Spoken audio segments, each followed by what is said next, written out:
Zara Daniels hurried through the bustling airport terminal, her sleek black suitcase rolling smoothly behind her. At 28, with her natural hair styled in elegant twists and dressed in a sharp navy pantsuit, she exuded confidence and professionalism. Final boarding call for Flight 237 to Chicago, the announcement blared overhead. Zara quickened her pace, reaching the gate just in time. She handed her boarding pass to the smiling attendant. First class, seat 3A. Have a pleasant flight, Ms. Daniels, the attendant said, returning her documents. Zara nodded gratefully and strode down the jet bridge. She'd earned this first-class ticket after closing a major architectural deal that would transform the Chicago skyline. As she stepped onto the plane, the cool air conditioning brushed against her face, promising comfort for the 3-hour journey ahead. Little did she know, this routine flight would become anything but ordinary. Zara located her window seat and placed her carry-on in the overhead compartment. As she settled in, a woman with platinum blonde hair and designer sunglasses approached, glancing between her boarding pass and Zara with obvious distaste. "Excuse me," the woman said sharply, "I think you're in the wrong section. Economy is toward the back." Her voice carried deliberately, drawing attention from nearby passengers. Zara looked up calmly. "No, this is my seat. 3A. The woman, who would later introduce herself as Monica Whitfield, scoffed. "There must be some mistake. I always sit in this row, and I've never seen someone like you in first class before." Zara's stomach tightened, but her expression remained composed. "There's no mistake. I have my boarding pass right here." Monica's eyes narrowed. "Did you get upgraded or something? These seats are very expensive, you know."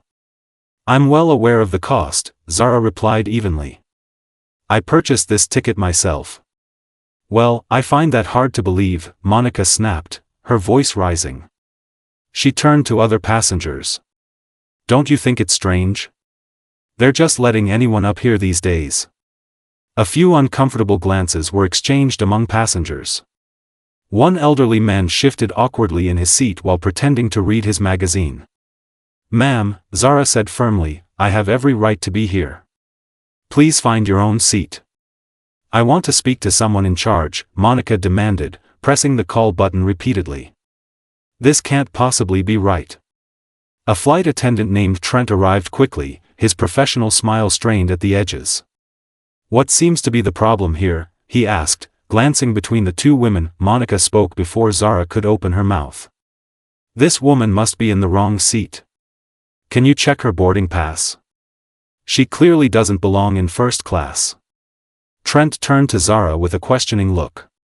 "May I see your boarding pass, miss?" Zara handed it over, acutely aware of every eye in first class watching the scene unfold. Her cheeks burned with humiliation. Trent examined the pass. "Everything appears to be in order, but..." He hesitated, looking nervously at Monica, who stared at him expectantly. "Perhaps we could find you another seat? To avoid any discomfort." "Are you asking me to move?" Zara asked incredulously. "It might be easier for everyone," Trent suggested quietly. The injustice of the situation crashed over Zara like a wave. She was being asked to give up her rightful seat simply because a prejudiced woman couldn't accept her presence.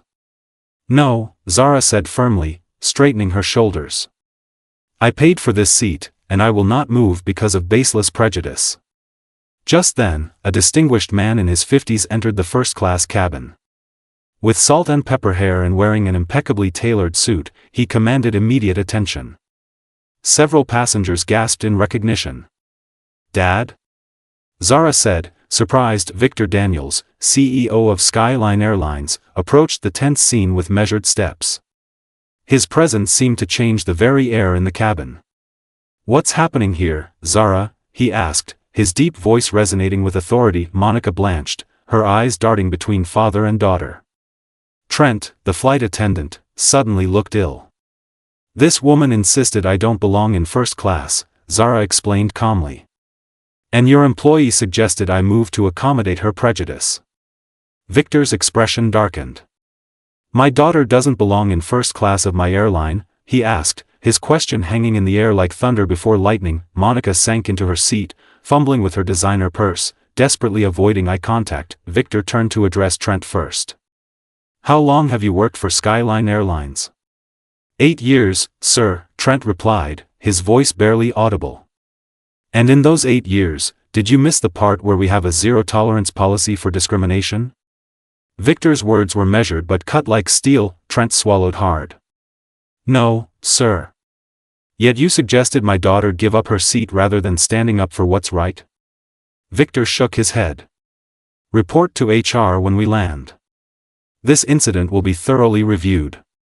He then turned to Monica, who was frantically texting on her phone. "And you, ma'am?"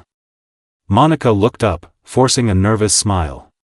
"Mr. Daniels, this is all a misunderstanding." "I didn't realize, that's precisely the problem," Victor interrupted. "You made assumptions based solely on my daughter's appearance. That's not a misunderstanding. That's prejudice."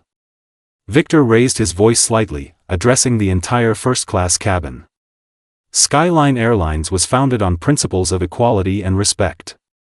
My father, who started this company, was turned away from buses and restaurants because of the color of his skin. I will not allow that kind of treatment on my aircraft. He nodded to a different flight attendant.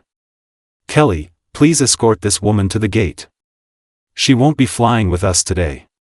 "You can't do this," Monica protested, clutching her designer handbag. "Do you know who my husband is? He's a major shareholder." Victor remained unmoved. "Then he should be particularly concerned about the company's values. Any shareholder who supports discrimination doesn't align with our vision. I'll gladly buy back his shares." 2 security officers appeared at the cabin entrance. Monica, realizing the futility of her protests, gathered her belongings and was escorted off the plane, the whispers and stares of other passengers following her exit. Victor took the empty seat beside his daughter as the plane prepared for takeoff. "You didn't have to do that," Zara said quietly. "Yes, I did," Victor replied. "Not just as your father, but as someone who promised to build a better world than the one I grew up in." The cabin fell silent as the captain announced a slight delay, giving Victor an opportunity to address the remaining passengers. "Today, you witnessed something that happens to people of color every day. The difference is, most don't have someone in a position of power to intervene." His voice was strong yet gentle. "I ask each of you to consider, what would you have done if I hadn't walked in? Would you have spoken up?" Several passengers looked down, ashamed of their silence during the confrontation. As the plane finally took off, Zara gazed out the window at the shrinking city below. Her father had created consequences for prejudice today, but the bigger victory was making people confront their complicity. "Change happens one flight at a time," Victor said, squeezing his daughter's hand. Zara smiled. "One truth at a time," she corrected, feeling something powerful shift in the air around them, not just the altitude, but the attitude.